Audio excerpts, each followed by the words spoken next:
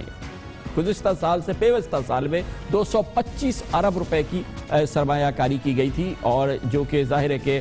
گزشتہ سال سے پچھلا سال ہے اور پچھلے سال کے حوالے سے یہ بات سامنے آئی ہے کہ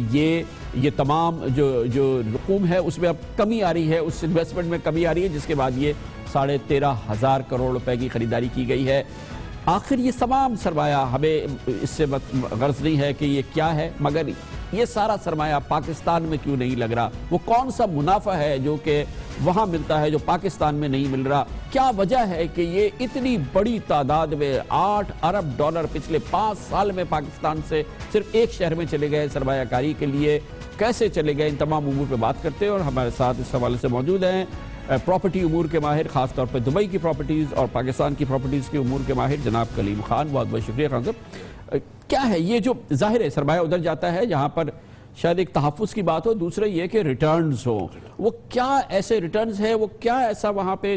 کشش ہے جو پاکستان میں اس حوالے سے موجود نہیں ہے, یا ہے پھر بھی جاتا ہے؟ کیا ہے آپ کے خیال میں, کیوں یہ ایک اتنی بڑی تعداد میں لوگ جاتے ہیں؟ ایک بہت شکریہ کامران صاحب. اس میں مین جو میں ریزن کہوں گا, ایک تو ہماری بلیک منی کا پیسہ وہاں موو کرتا ہے, سب سے بڑی وجہ یہ ہے. دوسری وجہ یہ ہے کہ وہاں پہ دبئی میں جو مارکیٹنگ ہے وہ بہت تیز ہے کہ پبلک کو کیسے اٹریکٹ کیا جائے یہاں پہ انویسٹمنٹ کرنے کے لیے. اس کے لیے مواقع دیے میں کہ 50% پیمنٹ پلان اور 50% بلڈنگ کمپلیٹ کے رہائش ہونے کے بعد آپ پے کریں. لوگوں کو یہ کہا جاتا ہے کہ آپ کا رینٹل انکم اراؤنڈ 10% ہے, جو کہ پاکستان میں 10% رینٹل انکم نہیں ہوتا.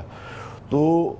مین ریزن رینٹل کا ہے, لوگ پراپرٹیاں لے کے چھوڑ دیتے ہیں 10%. اچھا حضرت یہ بتائیے گا کہ اصل یہ تو ٹھیک ہے, یہ کہا جاتا ہے, شاید اس میں کچھ درست بھی ہو, لوگ چیک بھی کرتے ہوں گے, لیکن یہ سب ہو رہا ہے کہ جب 2008 میں ایک فیاسکو ہو چکا ہے, جی بالکل, اس پورے علاقے کے اندر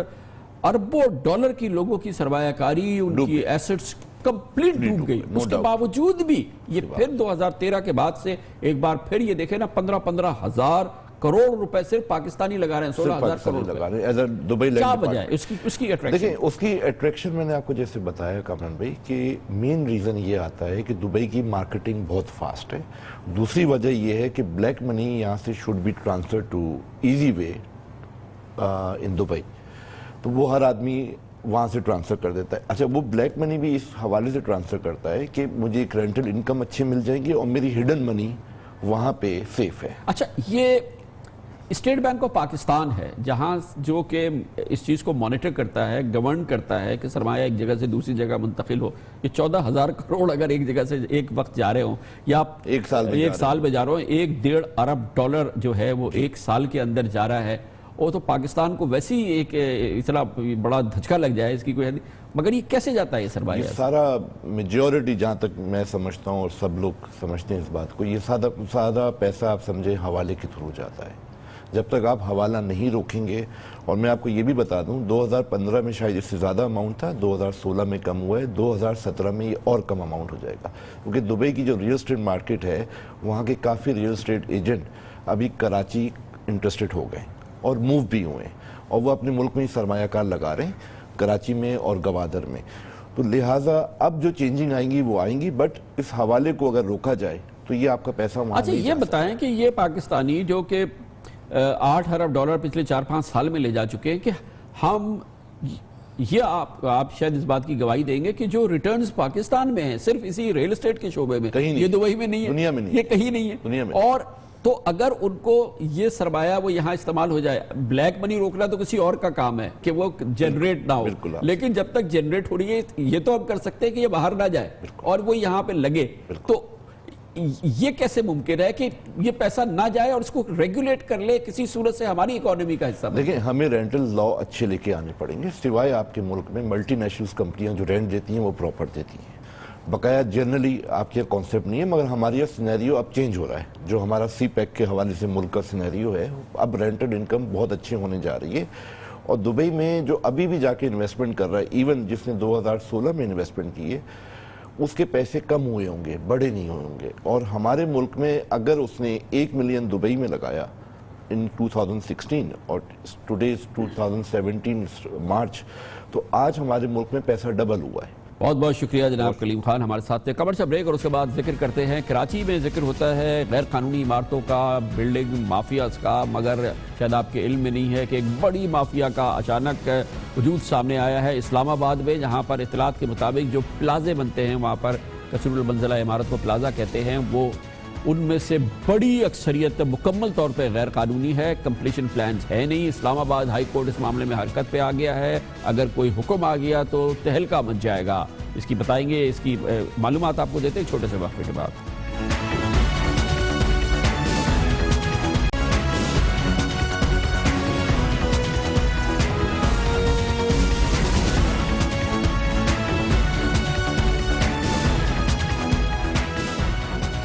غیر قانونی عمارتیں اور بلڈرز مافیا کے حوالے سے خبریں عام طور پر تو کراچی میں ہی گردش کرتی ہیں، لیکن اب بڑی دلچسپ ڈیولپمنٹ ہے. خبر آئی ہے وفاقی دارالحکومت اسلام آباد سے، اور وہاں سے کہا جا رہا ہے کہ سی ڈی اے کی ملی بھگت سے غیر قانونی کثیر المنزلہ عمارتیں، جن کو وہاں پہ پلازے کہا جاتا ہے، ایک جنگل آباد ہو چکا ہے. اور اب ان تمام غیر قانونی عمارتوں کے مستقبل کے حوالے سے پورا معاملہ اسلام آباد ہائی کورٹ میں پہنچ گیا ہے، جہاں پر اس کی سماعت ہو رہی ہے. اسلام آباد ہائی کورٹ میں ایک پٹیشن میں یہ دعویٰ کیا گیا ہے، الزام لگایا گیا ہے کہ سی ڈی اے غیر قانونی طور پہ تعمیر اور آباد ہونے والی عمارتوں کے خلاف ایکشن نہیں لے رہی ہے، گویا کہ کھلی ملی بھگت ہے اور یہ کوئی راز نہیں ہے. سی ڈی اے سینکڑوں عمارتوں کو کمپلیشن سرٹیفکیٹ نہ دینے کا اعتراف کر چکی ہے. سی ڈی اے خود کہتی ہے کہ عمارتیں کھڑی ہیں مگر ان کی کمپلیشن نہیں ہوئی ہے، یعنی کہ ان کے بلڈنگ پلانز کے حوالے سے وہ کمپلیٹ ڈکلیئر نہیں کی جا سکتی. کمپلیشن سرٹیفکیٹ کے بغیر کسی عمارت میں رہائش یا اسمبلیز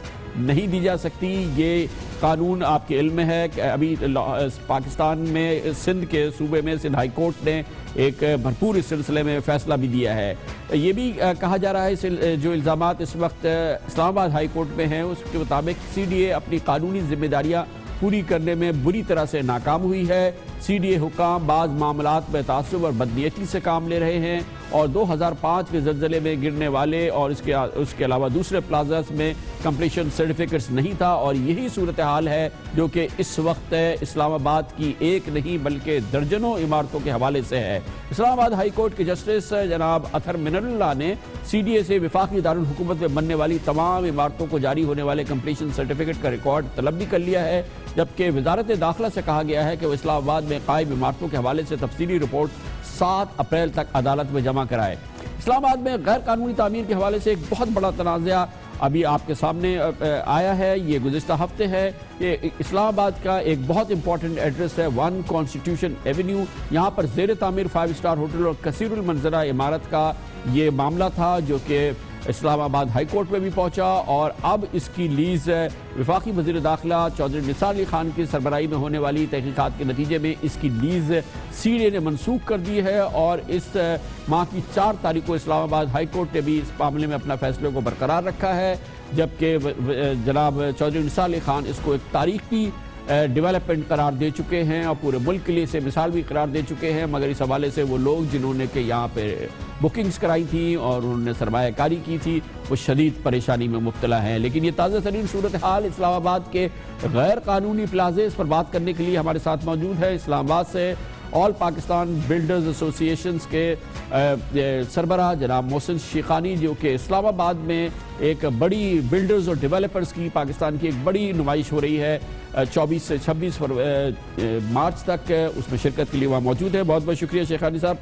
یہ معاملہ ہم تو سمجھتے تھے کہ کراچی کا معاملہ ہے، لیکن یہ کمپلیشن سرٹیفکیٹس نہ ہونا اور اسلام آباد کی اس میں اطلاعات کے مطابق 10 عمارتیں موجود ہیں، کیا وہاں پہ کہا جا رہا ہے اس حوالے سے؟ کیونکہ یہ تو شاید یہاں پہ لوگ سالوں سے رہ رہے ہیں، لیز بھی ہو چکی ہے، سب لیز بھی ہو چکی ہے، مگر کمپلیشن بلڈر نہیں لیتا، وہاں بھی نہیں لیتا اسلام آباد میں۔ تھینک یو کامران بھائی۔ جیسا کہ آپ نے کہا اسلام آباد میں ڈیفینیٹلی سی ڈی اے بہت عرصے سے کام کر رہا ہے اور سی ڈی اے ایک مین ادارہ ہے جو ٹوٹل اسلام آباد سٹی کو لے کے چلتا ہے۔ یہاں پہ تقریباً زیادہ تر جو اپروولز ہیں، جو لاسٹ آپ اس کو چیک کریں گے تو میرے خیال سے کوئی 20% اپروول ہوئے، 80% بلڈنگز کی اپروولز ہی نہیں ہوتے، اور اس کی وجہ یہ نہیں ہے، اس کی وجہ یہ ہے کہ آپ نے رولز اور ریگولیشن اتنے ڈیفرنٹ رکھے ہیں کہ لوگوں کی جب ضرورت ہوتی ہے، ایکٹیویٹیز ہوتی ہے، تو چیزیں ڈیمانڈ اینڈ سپلائی کے حساب سے چلتی ہے۔ دیکھیں آپ کو پلان کرنی پڑے گا، ادروائز تو کچی آبادی بن رہی ہے، اس کے بارے میں ہم بالکل بھی ذکر نہیں کر رہے۔ اور جو شہر کا حال ہے، جہاں یہاں اسلام آباد میں بھی کراچی کی طرح کچی آبادی بڑھتی جا رہی ہے، ہم نہ اس کی لیز ہے نہ اس کا ایڈریس ہے، تو یہ چیزوں کو ضرورت ہے۔ اچھا شیخان صاحب، ایک امپورٹنٹ بات آپ نے کہی کہ آپ نے بڑی امپورٹنٹ بات کی، آپ کہہ رہے ہیں کہ یہ کمپلیشن کی بات نہیں ہے، یہاں بلڈنگ پلانز بھی اپروول، ان کی اپروول نہیں ہوتی کیونکہ پراپر بائی لاز نہیں ہے، بلڈنگ پلانز نہیں ہے، اس وجہ سے بلڈنگ پلانز بھی اپروو نہیں ہوتے، کمپلیشن تو بہت دور کی بات ہے، اور بلڈنگیں بن جاتی ہیں، لوگ رہنے لگتے ہیں اور بک جاتی ہیں۔ بالکل اسی طرح ہے، یہاں پہ نارملی اسلام آباد میں اتنی ہائی رائز بلڈنگ نہیں ہوتی، نارملی آپ سمجھے گراؤنڈ پلس 4 گراؤنڈ پلس 3 کے پلازا جس کو یہ لوگ کہتے ہیں، یہ بن رہے ہوتے ہیں ڈیفرنٹ ایریاز میں، جس کی اپروولز کا کوئی سسٹم ہی نہیں ہے، اور نہ کوئی ایسا لوگ اگر آ کے کوشش بھی کرتے ہیں تو ایسی پالیسیز نہیں ہے کہ وہ اپروول کروا سکے، اتنے کنڈیشنز ہیں، اتنی ریسٹرکشنز ہیں کہ آدمی وہاں پہنچ ہی نہیں سکتا اور وہ چیزوں کو کمپلائنس نہیں کر سکتا۔ تو ان کو کوئی نوٹس سرو نہیں ہوتا، یہ ڈیمولش نہیں ہوتی، پھر سی ڈی اے کیا کہتی ہے اس حوالے سے؟ یہ جو بن جاتے ہیں پلازے اور اس پہ لوگ رہ رہے ہوتے ہیں، بک جاتے ہیں، سی ڈی اے کچھ لین دین ہو جاتا ہے، کیا ہے سلسلہ؟ ڈیفینیٹلی سر، معاشرہ اور چیزیں تو ایسی ہیں، لیکن پرابلم ایک سسٹم کا، پالیسیز کا ہے، نہ یہاں بلڈنگ کنٹرول سیل نام کی بھی کوئی چیز ابھی ہے نہیں، ایک سی ڈی اے میں کوئی ایسا بلڈنگ کنٹرول سیل ہے ہی نہیں کہ لوگوں کو انفارمیشن ہو۔ بیسیکلی یہاں پہ لے آؤٹ پاس ہوتے ہیں، بڑی زمینیں ہوتی ہیں، پھر وہ لے آؤٹ میں جو پروجیکٹ ہوتے ہیں وہ تو as per lay out high rise چل رہی ہیں، لیکن جہاں پہ جو کچی آبادی یا جو ڈیفرنٹ پلازا جہاں بن رہے ہیں وہاں کوئی بھی اپروولز نہیں ہو رہی، آپ سمجھے 70-60% اپروولز نہیں ہو رہی، اور اس کی وجہ پالیسیز ہے۔ اگر ہم پالیسیز رکھیں گے، ہم چیزوں کو کہیں نہ کہیں آئیڈینٹیفائی کریں گے، ڈیفینیٹلی اتنا بڑا عملہ بھی ہونا چاہیے، اتنا بڑا شہر ہے، اتنا چیزیں ایکسپینڈ ہو رہی ہے، تو آپ کے پاس پورا بیک اپ۔ اگر قانون ہے کہ آپ بلڈنگ پلانز اپروو کرائیں، کمپلیشن لیں، یہ تمام یہ قانون اپنی جگہ موجود ہے، لیکن وہ بائی لاز کیا ہے، کمپلیشنز کیسے ہوگی، اس کی انسپیکشن کیا ہوگی، وہ کچھ نہیں ہے اویلیبل۔ وہ سیل بیسیکلی جو بلڈنگز کا جیسے ہمارے سندھ میں بنا ہوا ہے اس طریقے سے سیل کوئی ورکنگ نہیں کر رہا، جو لے آؤٹ پاس ہوتا ہے، جب بلڈنگ پلانز ہوتے ہیں تو وہ بلڈنگ پلانز ہی اپروو ہو جاتے ہیں، اور جو اپروولز ہوتی ہے آپ کو پتہ ہے کہ بڑی لینڈز کی زیادہ ہوتی ہے، اور بڑے جو ڈیولپرز ہیں یا ممبرز ہیں وہ لوگ تو کرواتے ہیں، لیکن چھوٹے لوگ بالکل بھی اس میں آتے ہی نہیں، اور ان کو وہ اتنی کنڈیشنز ہیں کہ اب 22 کنڈیشنز ہیں ڈیفرنٹ اس میں، تو وہ کمپلائنس نہیں کرتے، تو وہ وہاں آتے ہی نہیں، اور ان کے پاس اتنا عملہ بھی میرے خیال سے نہیں ہے سی ڈی اے کے پاس کہ یہ ساری چیزوں کو واچ کریں۔ تو اگر اس کی آڈٹ ہو جائے، ڈیو ڈیلیجنس ہو جائے ان تمام پلازوں کی، تو یہ تو سب کے سبھی کچھ نہ کچھ غیر قانونی شکل کی وجہ سے یا غیر قانونیت کی وجہ سے یہ بند ہو جائیں گے، جیسے اسلام آباد ہائی کورٹ نے اب یہ عمل شروع کیا ہے۔ لیکن سر یہ آج کا تو نہیں ہے کہ بند ہو جائیں گے، یہ بلڈنگوں میں تو لوگ 20 سالوں سے رہ رہے ہیں اور لوگ آباد ہیں، اس میں نئی بلڈنگز تو ابھی اب کم ہوگی، لیکن یہ لوگ تو سب آکوپائڈ ہیں۔ آپ سروے کریں گے تو آپ کو کہیں لائن ڈرا کرنی پڑے گی، کہیں نہ کہیں چیزوں کو آگے کرنے کے لیے کوئی سسٹم کو کریٹ کرنا پڑے گا، کہیں نہ کہیں ریگولائزیشن سسٹم کو کرنا پڑے گا، اور آپ کے پاس جب ڈیٹا نہیں ہوتا اور ڈیزاسٹر ہو جاتا ہے تو ویسے ہی شہر میں پرابلم ہو جاتا ہے۔ ڈیٹا ہونا ویری امپورٹنٹ۔ بہت بہت شکریہ جناب محسن شیخانی، چیئرمین آباد ہمارے ساتھ موجود ہے۔ اسلام آباد میں غیر قانونی پلازے، ایسا پینڈورا باکس کھل گیا ہے، کیونکہ قانون اور پلازوں کا اسلام آباد سے کوئی تعلق نہیں ہے، اور اب اسلام آباد ہائی کورٹ اس معاملے کو دیکھ رہی ہے۔ کمرشل بریک اور اس کے بعد ذکر کریں گے کل یعنی گزشتہ کل الطاف حسین کی برطانیہ میں قیام کے حوالے سے برطانوی حکومت کی پالیسی کے بارے میں کچھ شائبہ تھا تو شاید وہ دور ہو گیا۔ کل اسلام آباد میں عین اس وقت جب برطانیہ کی وزیر داخلہ ہمارے وزیر داخلہ کے ساتھ الطاف حسین کے امور پر گفتگو ہو رہی تھی، اسی وقت الطاف حسین کے حوالے سے منی لانڈرنگ کیس کے حوالے سے ضبط شدہ رقم واپس کی جا رہی تھی۔ کیس تو پہلے ہی ختم ہو گیا ہے، کوئی دو رائے نہیں ہونی چاہیے، کسی کو شک نہیں ہونا چاہیے کہ برطانیہ کے حوالے سے الطاف حسین اور ان کے ساتھیوں نے وہاں کسی قانون کی خلاف ورزی نہیں کی ہے۔ اس کا ذکر کرتے ہیں چھوٹے سے وقفے کے بعد۔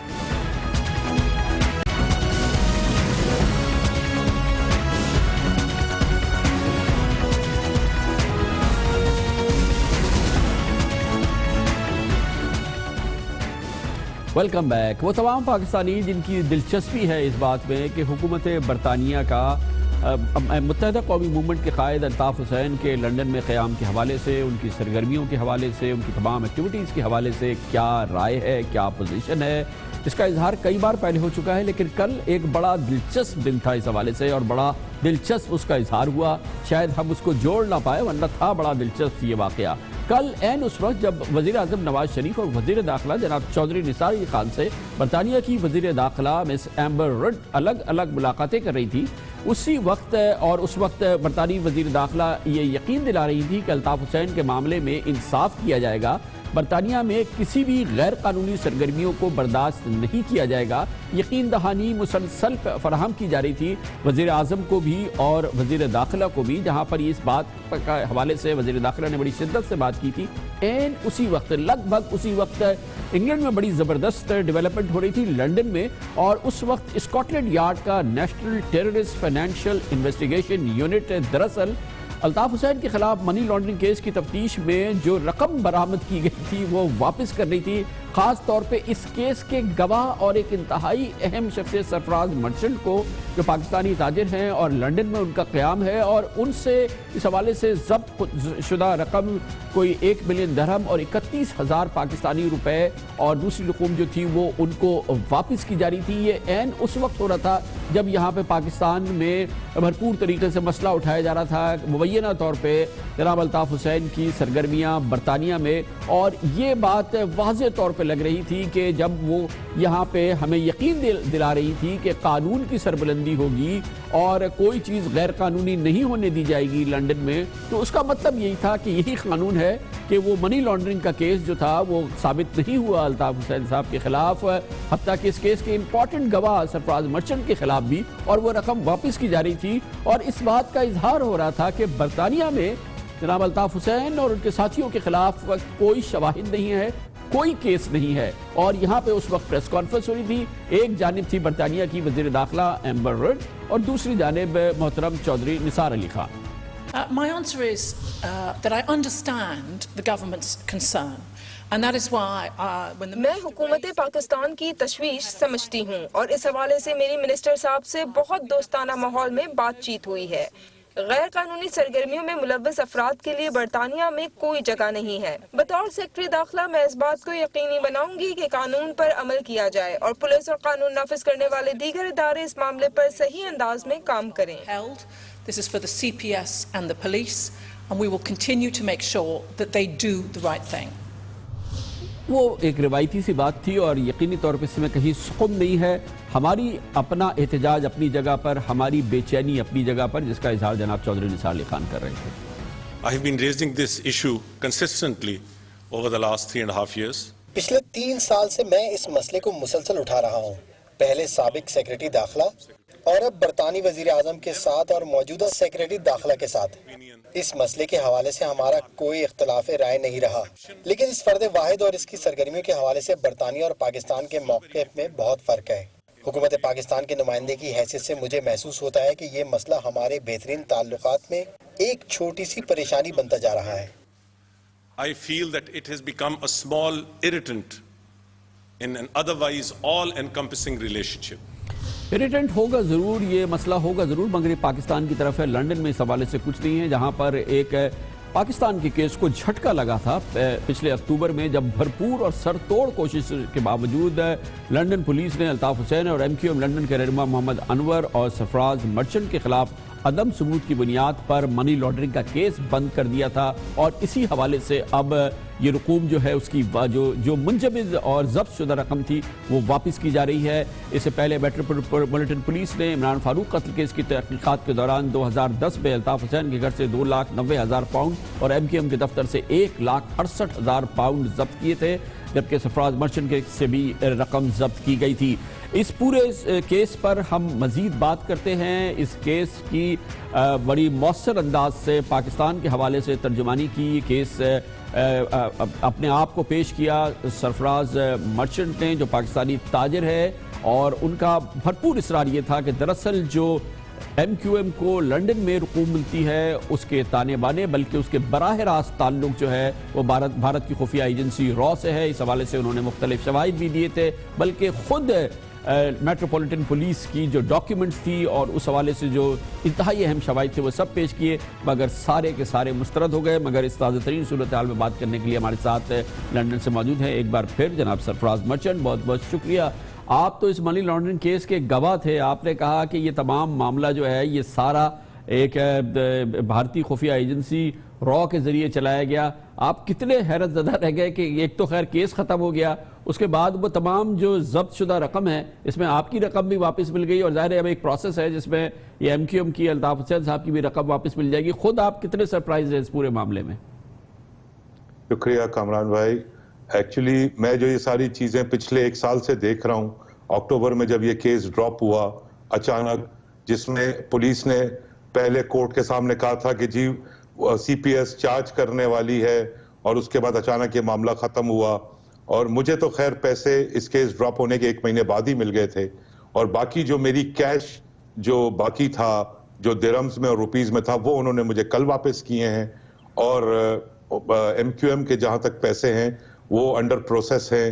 جو وہ واپس کرنے والے ہیں، لیکن چونکہ میرے خیال میں واٹ آئی نو کچھ کیسز ان کے چل رہے ہیں ٹیکس پرپس کے، جس وجہ سے ان کے پیسے اس وقت تک ہولڈ ہیں۔ آپ کو کیا لگتا ہے کہ یہ اتنی دستاویزات تھیں، اتنی چیزیں تھیں، اتنا سب کچھ تھا، اور یہ تو خود برطانوی ماہرین بھی کہتے ہیں یہ تو بہت ایکسٹراڈنری بات ہے کہ نہ صرف یہ کہ کیس کے چارجز ڈراپ ہو جائیں، وہ کیس ہی نہ چلے، مطلب وہ تو عدالت میں ہی نہیں گیا، یہ ضبط شدہ رقوم بھی واپس ہو جائیں۔ یہ آپ کے وکیل بھی حیران ہیں اس معاملے میں؟ میرے وکیلوں نے مجھے اس بات کی یہ مثال دی ہے کہ یہ تو 5 لاکھ پاؤنڈ کی رقم ہے، یا اگر کسی سے 2,000 پاؤنڈ پکڑے جاتے ہیں تو اس کو بھی وہ پیسے واپس کبھی نہیں کیے گئے، اور وہ پیسے ضبط کر لیتی ہے حکومت یہاں کی یو کے کی۔ لیکن اس کیس میں چونکہ انہوں نے خود ہر چیز ایڈمٹ کی ہے کہ جی کوئی ایویڈنس نہیں ہے، اور پولیٹیکل ریزنز پہ یہ کیس انہوں نے ڈراپ کیا ہے، اس لیے مجبوراً ان کو یہ پیسے واپس کرنے پڑ رہے ہیں، ورنہ میرے خیال میں یہ پیسے واپس ہونے ہی نہیں تھے۔ اچھا مرچد صاحب، وہ جو بیانات تھے، جو کہ ٹیسٹیمنیز تھی، جو کنفیشنل سٹیٹمنٹس تھے، جو کہ خود اسکاٹ لینڈ یارڈ کے بنے ہوئے تھے، اسکاٹ لینڈ یارڈ کی اپنی انٹروگیشن تھی، انور صاحب کی، طارق میر صاحب کی، خود الطاف حسین صاحب کی، جس میں ان تمام چیزوں کی نہ صرف معلومات دی گئی تھی، اس کی باقاعدہ کنفیشن تھی کہ یہ بھارت سے پیسے آتے رہے ہیں، ایک بڑا ذریعہ وہ رہا ہے۔ آخر کیا ہوا؟ اس کو ریجیکٹ کر دیا گیا، خود اسٹیٹمنٹ لے کے اس کو ڈسمس کیا گیا؟ دیکھیں کامران صاحب، اس میں حیرت کی سب سے بات تو یہ کہ کنفیشنل سٹیٹمنٹس تو ان کے موجود ہیں، یہاں پر انہوں نے خود مجھے، کیونکہ میں کیوز تھا اس کیس کا، خود اسکاٹ لینڈ یارڈ نے، ان کے پولیس آفیسرز نے مجھے لکھ کے دیا ہے کہ جی ہمارے پاس خود کریڈیبل ایویڈنس ہے کہ M Q M, Altaf Hussain, ان کے ممبرز جو کہ لندن میں بھی ہیں اور پاکستان میں بھی اس وقت موجود ہیں، وہ انڈین گورنمنٹ سے فنڈنگ لیتے رہے ہیں. مجھے خود بڑے حیرت ہے اس بات کی کہ آخر وہ سب چیزیں جب موجود ہیں، آج تک موجود ہیں، ان کے بیانات موجود ہیں. اور میں آپ کو ایک چیز آج بتاتا چلوں کہ میں نے لاسٹ ایئر اکتوبر میں 2015 میں ایک جوڈیشل ریویو فائل کیا تھا لنڈن ہائی کورٹ میں، اور اس کے لنڈن ہائی کورٹ نے میٹروپولیٹن پولیس کمشنر سے جواب مانگا تھا. وہ 138 پیج کا ایک ڈاکیومنٹ ہے جس میں اسکاٹ لینڈ یارڈ کے پولیس آفیسرز کے باقاعدہ وٹنس سٹیٹمنٹ ہے سائن کیے ہوئے لنڈن ہائی کورٹ کو، اور جو انہوں نے ایم کیو ایم کو اور ان کے ممبرز کو اور الطاف حسین کو ڈسکرائب کیا ہے، وہ تو آج تک ڈاکیومنٹ کبھی میں نے پبلک نہیں کیا. لیکن چونکہ اب یہ کیس ختم ہو چکا ہے، میں ایک نئے کیس کے لیے اپنے وکیلوں سے مشاورت کر رہا ہوں انگلینڈ میں، اور میں اس چیز کو ضرور لنڈن ہائی کورٹ یا یہاں پر چیلنج کروں گا، اور وہ دستاویزات بھی چیلنج کروں گا جو مجھے اسکاٹ لینڈ یارڈ نے ڈیورنگ میرے انڈر کوشن انٹرویوز دیے، اور خاص طور پہ وہ ویپن لسٹ جو الطاف حسین صاحب کے گھر پر ریڈ کی تھی انہوں نے، اور انہوں نے مجھے خود وہ ویپن لسٹ دی اور کہا کہ جی یہ ویپن لسٹ ان کے ڈرا سے ہمیں ملی ہے، اور اس کا ثبوت اور اس ویپن لسٹ پہ باقاعدہ پولیس ایویڈنس کے سٹیمپ موجود ہے. میں یہ سب چیزیں، یہ سارے سوالات ضرور کروں گا تاکہ کم از کم یہ پتہ چل سکے کہ کیا وہ جھوٹ تھا یا یہ جھوٹ ہے. بہت بہت شکریہ جناب سرفراز مرچنٹ. حقیقت بہرحال یہ ہے کہ برطانیہ کی حکومت، وہاں کی پولیس، وہاں کی عدالت کہتی ہے کہ جناب الطاف حسین نے، ان کے ساتھیوں نے کوئی غیر قانونی کام نہیں کیا ہے، ان کے خلاف کوئی چارجز نہیں ہیں، اور اس سلسلے میں تمام باتیں جو ہیں وہ تحقیق طلب تھی، اور تحقیقات کے بعد یہ ثابت ہوا کہ نہ منی لانڈرنگ ہے، نہ ہی ان کا ڈاکٹر عمران فاروق کے قتل کیس میں کوئی تعلق ہے. رہی بات ایک دو تقریروں کی، اس کی تحقیقات ہو رہی ہے اور شاید وہ چلتی رہے گی. کمرشل بریک، اور اس کے بعد ذکر ہوگا. ثابت ہوا ہے کہ یہ جو گردشی قرضے ہیں جو کہ ایک اس حکومت کے لیے سر درد ہے، یہ آخر ہے کیوں؟ اس کی بڑی اچھی اور آسان الفاظ میں ایکسپلینیشن دی ہے حکومت کی جانب سے. لگتا یہ ہے کہ ویلن اس میں ہے نیپرا. اس کی بتائیں گے تفصیلات آپ کو چھوٹے سے وقفے کے بعد.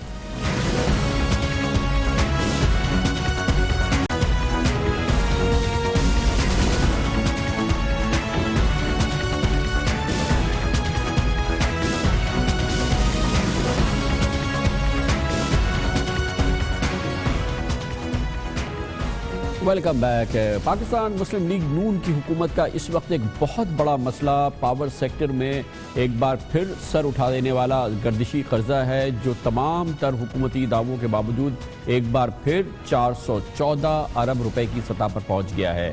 نواز شریف کی حکومت نے 2013 میں اقتدار سنبھالتے ہی 480 ارب روپے کے گردشی قرضے ادا کر دیے تھے، لیکن یہ مسئلہ پھر ویسے ہی کھڑا ہو گیا ہے. آخر یہ ہو کیا رہا ہے اور کیوں اس پر کوئی بھی حکومت قابو نہیں پا رہی؟ اس کی بڑی اچھی تشخیص اور بہت آسان الفاظ میں آج تشخیص کی ہے عوام کو سمجھانے کے لیے ایک مضمون میں جو تحریر کیا ہے سیکرٹری پانی و بجلی یونس ڈھاگا نے، جنہوں نے اپنے مضمون میں کہا ہے اور ایکسپلین کیا ہے کہ پورا معاملہ کیا ہے. وہ کہتے ہیں کہ حکومتی دعووں کے باوجود سرکولر ڈیٹ کا چکر اس لیے ختم نہیں ہو رہا کہ پاور سیکٹر کا ریگولیٹر ادارہ یعنی نیپرا، اور نیپرا کا جو اس میں کردار ہے اس کو وہ ایکسپلین کر رہے ہیں، جس سے واضح طور پہ لگتا ہے کہ اس وقت انرجی سیکٹر کا اگر حکومتی پوائنٹ آف ویو سے کوئی ویلن ہے تو وہ نیپرا ہے. یونس ڈھاگا اپنے اس مضمون میں کہتے ہیں کہ پاور سیکٹر کا ریگولیٹر ادارہ نیپرا بجلی کی وصولیوں کی غیر حقیقی شرح کو سامنے رکھتا ہے اور ٹیرف کا تعین کرتا ہے، جبکہ حکومتی بجٹ میں پاور سیکٹر کے لیے جو حکومتی رعایت رکھی جاتی ہیں وہ نامناسب حد تک رکھی ہوتی ہیں. اس لیے یہ دو موٹی وجوہات ہیں جن کی وجہ سے یہ گردشی قرضہ دوبارہ کھڑا ہو جاتا ہے. یونس ڈھاگا اسے آسان الفاظ میں ایکسپلین کرتے ہیں کہ اس وقت بجلی کی تقسیم کرنے والی سرکاری کمپنیز کا نرخ وصولی 100% شرح اور 15% نقصانات کو سامنے رکھ کے بنایا جاتا ہے. یعنی کہ جب نیپرا ٹیرف کا تعین کرتا ہے، بجلی کی قیمت کا تعین کرتا ہے، تو وہ یہ اسیوم کرتا ہے کہ 100% وصولی ہو جائے گی اور صرف 15% نقصان ہوگا ٹرانسمیشن اور ڈسٹریبیوشن لاسز میں، جبکہ حقیقی صورتحال یہ ہے کہ سن 2007 سے 2014 تک مسلسل 7 سال تک وصولی کی شرح پاکستان میں 88% رہی ہے، اور جو لائن لاسز یا جو نقصان ہوتا ہے وہ تقریباً 19% سالانہ رہا ہے، جو کہ نیپرا کے تخمینے سے کہیں زیادہ ہے۔ اس کا نتیجہ کیا نکلتا ہے؟ اگرچہ 2014 کے اعداد و شمار کو ہی دیکھا جائے تو نیپرا کی مجوزہ 100% شرح کی جگہ حقیقی وصولیاں 88% تھی، جبکہ لائن لاسز یعنی کہ جو نقصان بجلی کی ترسیل میں ہوتا ہے وہ 15% کی جگہ 19% تھی۔ گویا نیپرا کے مجوزہ ٹیرف اور حقیقی ریکوریز میں وصولی میں فرق تقریباً 15% تھا، اور 1% کا مطلب ہوتا ہے 9 یا 10 ارب روپے۔ گویا صرف شرح وصولی میں یعنی ریکوریز میں اس فرق کی وجہ سے سرکولر ڈیٹ میں ہر سال 150 ارب روپے کا تو سالانہ اضافہ یہ ہو جاتا ہے۔ یہی وجہ ہے کہ 2014 میں 298 ارب روپے کا گردشی قرضہ 2016 میں بڑھ کر 572 ارب روپے تک پہنچ گیا تھا، اور اب کچھ ادائیگیوں کے بعد 414 ارب روپے پہ کھڑا ہے۔ ایک اور چیز جو کہی گئی ہے کہ تیل کی قیمتوں میں کمی کا فائدہ عام طور پر صارفین کو منتقل کیا جاتا ہے، لیکن فیول پرائس ایڈجسٹمنٹ کا 20 سے 25% کچھ حصہ صارفین کو سبسڈی میں دے دیا جاتا ہے، اور جبکہ حکومت پاور سیکٹر کی سبسڈی کے لیے یعنی کہ رعایت جو بجٹ کے ذریعے فراہم کی جاتی ہے، بجٹ میں مناسب رقم مختص نہیں کرتی، اور جو رقم مختص کی جاتی ہے جیسے کہ گزشتہ مالی سال میں تھی وہ محض 118 ارب روپے تھی، جو کہ بالکل ناکافی ہے، جس کی وجہ سے یہ جو گردشی قرضے ہیں وہ پھر پہاڑ کی صورت اختیار کر لیتے ہیں۔ سیدھی سی بات ہے، نیپرا اور حکومت اگر اپنا ہاؤس آرڈر میں کر لے، نیپرا حقیقی بنیاد پر ٹیرف کا تعین کر لے، اور حکومت جو سبسڈی دینی ہے وہ رعایتی جو رعایت اس نے دینی ہے اس کا وہ تخمینہ لگائے اور اس کو بجٹ میں مختص کر دے، تو گردشی قرضے ہمیشہ کے لیے ختم ہو جائیں گے۔ بہت اہم یہ معاملہ ہے، اس پر ہم مزید ماہرانہ رائے لیں گے۔ ہمارے ساتھ موجود ہے محترم شاہد جاوید برقی، جو عالمی بینک کے سابق نائب صدر ہیں۔ بہت بہت شکریہ شاہد جاوید برقی صاحب، آپ اس ڈائیگنوسس سے اتفاق کرتے ہیں جو آج سیکرٹری واٹر اینڈ پاور نے اپنے اس آرٹیکل میں کی ہے؟ سیدھا انہوں نے ڈائیگنوس کیا ہے کہ جو پاکستان میں یہ 414 ارب روپے ایک بار پھر کھڑے ہو گئے گردشی قرضے کی، اس کی وجوہات کیا ہیں؟ میں یہ سمجھتا ہوں کہ اگر ڈسٹریبیوشن کو، ٹرانسمیشن کو اور جنریشن کو آپ پرائیویٹائز کر دیں اور براڈ ٹرمز میں پرائسز کو ریگولیٹ کریں تو یہ پرابلم چلی جائے گی۔ لیکن اس وقت جو مسائل ہے جس میں یہ دو ایلیمنٹ سامنے ہیں کہ جو ہماری جو ٹیرف ڈٹرمنیشن ہے وہ درست نہیں ہے، حکومت جو سبسڈی دینی ہے بجٹ میں اس کو ایلوکیٹ نہیں کرتی، جس کی وجہ سے سمپلی یہ سرکولر ڈیٹ جو ہے وہ اس وقت کی جو سچویشن ہے اس میں یہ میجر کنٹریبیوٹرز ہیں۔ یہ آپ سرکولر ڈیٹ یہ 3 یا 4 دفعہ پہلے اس پہ various governments have taken action on this, یہ گورنمنٹ بھی لے گی کیونکہ یہ چلے گا نہیں معاملہ، یہ بھی ایک دفعہ پھر بجٹ سے لے کے پیسہ سرکولر ڈیٹ کو ختم کر دیں گے، لیکن جب تک سسٹم اتنا ڈسٹارٹڈ رہے گا یہ فوراً واپس آ جائے گی۔ یہ دس از نو way to run a system. لیکن اگر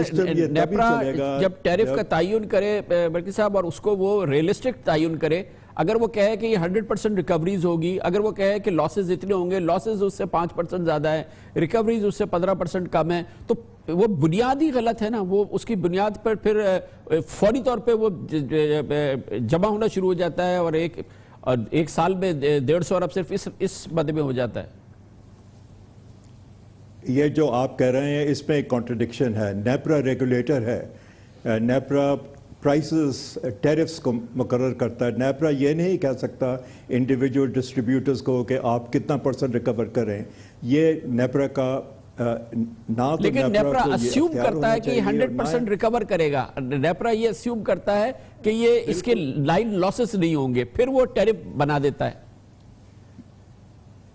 بالکل غلط اسمپشن ہے، دنیا میں کہیں 100% ریکوری نہیں ہوتی، یہ صرف جو اونرز ہیں اس ایسٹس کے وہی یہ اندازہ لگا سکتے ہیں کہ کتنا ریکور ہوگا، کتنے لاسز ہوں گے، کتنے گینز ہوں گے۔ یہ جب تک یہ ڈسٹریبیوشن سے شروع کرنا پڑے گا، ڈسٹریبیوشن کو پرائیویٹائز کریں، ان کو رن کرنے دیں، دیکھیں کہ اس میں کتنا منافع ہے، کتنا نقصان ہے، اور اس کے بیسس پہ نیپرا کے ساتھ نیگوشیٹ کریں کہ کتنا ٹیرف چاہیے۔